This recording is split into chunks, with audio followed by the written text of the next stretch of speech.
허준희 박사의 필드상 수상을 기념해서 몇 개의 동영상을 시리즈로 만들어서 올릴까 지금 생각하고 있습니다. 오늘 두 번째 동영상에서는 그냥 머릿속에 떠오르는 제가 옛날에 정리했던 심적인 얘기만 몇 개 해드리도록 하겠습니다. 그리고 시리즈로 한국 수학자, 토종 한국 수학자의 필드 수상이 가지는 영향, 그것이 의미하는 바, 그리고 한국 사회와 우리나라 교육에 줄 수 있는 여러 가지 영향들에 대해서 제가 좀 몇 개 동영상을 이제 만들어서 올릴까 생각을 하고 있습니다. 우리나라의 수학계의 위상은 상당히 높아졌습니다. 최근 한 10년, 15년 사이에 엄청나게 높아졌어요. 그냥 한 사람이 필드상을 받았네. 그게 정말 하늘이 점지해서 한 명이 성공을 했다. 그렇게 보기가 어려워요. 그러니까 이게 워낙 세계 과학계, 수학계도 촘촘히 짜여 있어가지고 그런 한 사람의 대단한 그 천재성이 우연히 됐을 뿐이지 상관이 없다가 아닙니다. 국가적인 지원, 또 인프라스트럭처, 그리고 과학기술에 대한 국가적인 적극적인 지원이 반드시 필요한데요. 일단 이제 우리나라 사람들이 열정이 있고 그리고 욕심이 좀 있어요. 잘 해내겠다라는 욕심. 그래서 경제 발전, 정치 발전, 한류 문화, 그다음에 심지어는 서양 클래식 음악에서도 다양한 분야에서 엄청난 두각을 나는 스포츠 분야도 사실 놀랍지 않습니까? 인구 불과 5천만밖에 안 되는 조그만 나라에서 그렇게 많은 세계 정상급의 그 금메달리스트 그런 사람들이 지속적으로 나온다는 것도 대단한 거 아닙니까? 김연아 선수 같은 경우도 사실 거의 기적에 가깝지 않아요? 그리고 지난번에도 제가 얼핏 말씀드린 것처럼 최근 10년, 15년 사이에 유럽에서 열리는 클래식 콩쿠르에서 한국인 연주자들이 한 40 차지할 정도로 어마어마합니다. 휩쓸고 다니고 있어요. 그다음에 엔터테인먼트 분야는 말할 것도 없고요. 근데 이제 과학계에서도 이제 그런 일들이 일어날 수 있다. 그런 신호탄이 되는 것이죠. 요 필드상 수상 전에 사실은 대한민국의 수학계에서는 경사가 또 있었어요. 세계 수학 연맹이라는 게 IMU라고 그러죠. 세계 수학 연맹에 그 등급이 있어요. 그래서 우리나라가 처음 수학회가 이제 세계 수학 연맹에 가입했을 때 이제 5등급부터 시작했던 거예요. 상당히 빠르게. 지난달에 수학 연맹의 1등급 국가로 승격이 되었어요. 1등급 국가가 6개인가밖에 안 돼요. 노벨상 혹은 필드상 수상자 하나도 내지 못한 과학 수학계의 변방 국가였던 대한민국이 아주 짧은 기간 내에 세계 수학 연맹의 1등급 국가. 1등급 국가는 이제 투표권이 4개가 됩니다. IMU에는 회장이 있고요. 그다음에 집행위원이 10사람 있습니다. 그 집행위원 10사람이 중요한 세계 수학 연맹의 의사결정을 하겠죠. 그런데 예를 들어서 필드상을 누굴 줄 것이냐 하는 그 수상자 선정위원은 별도로 있어요.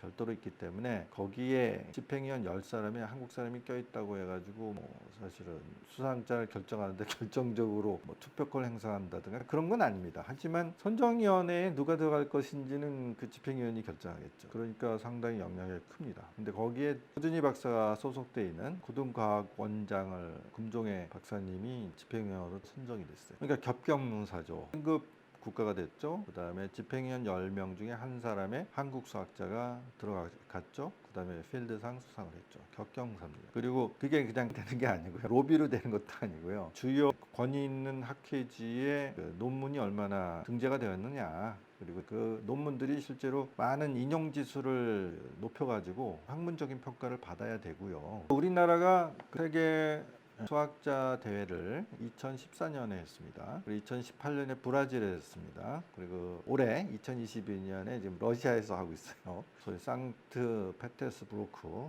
지금 사실은 시끄러워요. 러시아하고 우크라이나 전쟁을 하기 때문에 그 수학자 대회에 참가하는 것도 아마 서방 학자들이 아마 보이콧을 했던가. 그래서 지금 이게 정상적이지 않은 지금 대회가 운영되고 온라인으로 했더니 궁금은 하니까 지금 그 접속자들이 폭주해가지고 대회 홈페이지가 제한이 걸려 있는 상태에 있는 것 같아요. 사실 그 전쟁하고 있는 나라에 입국하는 것도 참 피곤하잖아요. 그리고 거기 갔다가 잘못하면 발목이 잡혀서 출국이 또 안 된다든지 이런 문제 있으니까 정상적으로 지금 진행되기가 좀 쉽지가 않죠. 물론 이제 허준희 박사는 아마 가서 현지에서 수상을 했을 거라고 보는데요. 그래서 2014년부터 한국 수학자의 필드상 수상에 대해서 이야기가 사실은 오고 갔어요. 그리고 2018년 브라질 대회에서 사실 허준희 박사가 기조 강연했어요. 세계 수학 수학자 대회에 기조 강연을 했다는 것은 사실은 이미 그때 이 사람 필드상을 받을 거야 라고, 왜냐면 나이도 40세가 안 넘었기 때문에 올해 기준으로 이 사람 분명히 받겠네 라는 것을 이미 사실은 예견할 수 있는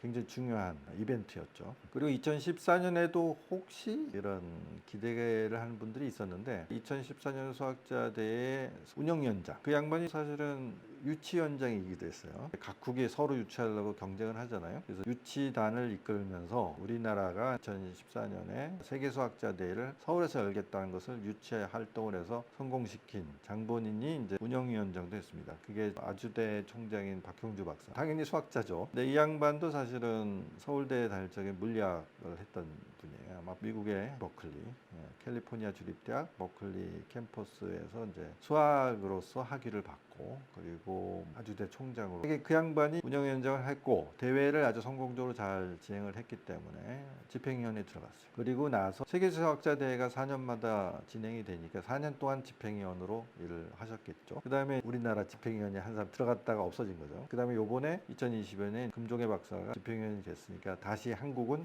집행위원 중에 한 사람을 한국 학자로 포함시킴으로 해서 세계수학자연맹에서 일정한 발언권을 갖게 됐다. 전통적으로 사실은 아시아 수학자들로서는 당연히 일본 학자들도 계속 자리를 하고 있었고요. 중국 학자, 인도도 수학의 강국이거든요. 계속 있었어요. 그러다가 2010년 정도에 일본 학자가 한 명도 없어진 거예요. 수학 집행위원. 그러고 나서 일본 수학계가 집행위원 한 사람이 없어졌더니 우리가 이렇게 발언권이 약해졌네. 야, 어떻게든지 집행위원 하나 만들어야 되겠어. 그런 한탄을 했다는 얘기를 제가 뒷얘기로 들었습니다. 이제 그만큼 10명의 집행위원 중에 한국 학자가 들어왔다는 것은 상당한 의미가 있습니다. 따라서 앞으로 4년 동안은 역시 우리나라 학자가 한 명 껴있기 때문에 국제학회에서 우리나라 학자의 발언권이 상당히 작용할 수 있다. 점점 더 세지지 않을까, 그런 기대를 할 수 있는 것이고요. 그렇다면 허준희 박사를 하나의 계기로 해서 문열이가 돼가지고 앞으로는 필드상 수상자가 줄줄이 한국에서도 나오지 않을까. 실제로 필드상을 받을 만한 학자다 거론되는 그 수학자들이 몇 명 있죠. 근데 사실 그렇게 줄줄이 나오기는 쉽지 않습니다. 정말 천재적이어야 되거든요. 그리고 이런 수학자의 천재성이라는 건 이게 쉽게 사실은 평가하기도 어려워요. 허준희 박사는 아주 젊은 시절부터 이런 것도 해냈어. 말하자면 대학원생인데 거의 박사 후유 과정에는 박사급 혹은 무수급의 그런 그 업적들이 줄줄이 나왔기 때문에, 이 사람은 2014년 때부터 제가 수학연구소에서 일할 때 무수히 그 사람의 이름을 들었었는데 그러긴 쉽지 않습니다. 그렇지만 예를 들어서 페르마의 정리를 해결한 와일드 같은 수학자도 사실 그렇게 유명한 사람은 아니었거든요. 그러니까 많은 수학자 중에 한 사람이고, 저 사람이 뭘 하고 있는지도 잘 모를 정도로, 사실 수학자들이 연구하고 있는 내용들을 이렇게 설명하기가 쉽지가 않아요. 사실 전문성이 너무 높고 그 사람들끼리 이해할 수 있는 그런 영역이기 때문에 일반화시켜서 얘기하기는 좀 쉽지 않습니다. 예를 들어서 물리, 화학, 생물 분야는 얼마든지 재밌게 얘기할 수 있을 것 같아요. 문해안이라고 하더라도 이거 되면요 암을 해결할 수 있어요. 이거 하면 원자탄이 터져요. 에너지가 쏟아져요. 이거 하면요 획기적으로 환경 오염을 해결할 수 있어요. 에너지 문제를 해결할 수 있어요. 그런 것들이 설명이 되거든요. 근데 수학, 그게 해결이 되면 뭐가 되는데 이거 설명하기 쉽지 않습니다. 수학에서 중요한 이론이라는 것이 어떠한 가치가 있느냐, 이거는 아주 고도의 첨단 과학 분야나 첨단 엔지니어링 분야에서 활용을 했을 때 이렇게 될 수도 있어요. 이런 수준이기 때문에 그거를 알아들을 수 있는 사람도 많지도 않고 설명하기도 쉽지가 않고, 이미 그 사람이 학계의 최고의 권위를 인정받는다 하더라도 이게 대중적으로 쉽게 이러쿵저러쿵 얘기를 나누기가 쉽지는 않습니다. 수학 분야는 특히 좀 그런 부분이 있어요. 자, 그럼에도 불구하고 2등 애들한테는 이게 먹힐 수 있어요. 잘 모르는데 이거 재밌어, 그렇게 작동할 수도 있습니다. 남들이 모르는 것이지만 나는 이해할 수 있을 것 같아. 딴 세상의 것 같기도 하기 때문에 오히려 더 매력을 느낄 수 있는 그런 거죠. 지난주에 김윤찬 피아니스트가 피아노 치고 들어가서 산속에 들어가서 피아노만 하루 종일 쳤으면 좋겠어요. 이런 얘기를 했다는데, 좀 그런 딴 세상 같은 특성이 필요할 수도 있고 그런 사람들한테는 아주 어필할 수도 있습니다. 그렇기 때문에 그게 누가 될지를 모르니까 수학자들, 수학 교수들, 혹은 수학 선생님들, 혹은 저 같은 옛날에 수학 조금 공부하다가 말았던 저 같은 사람들이 나름대로 노력할 필요가 있겠다.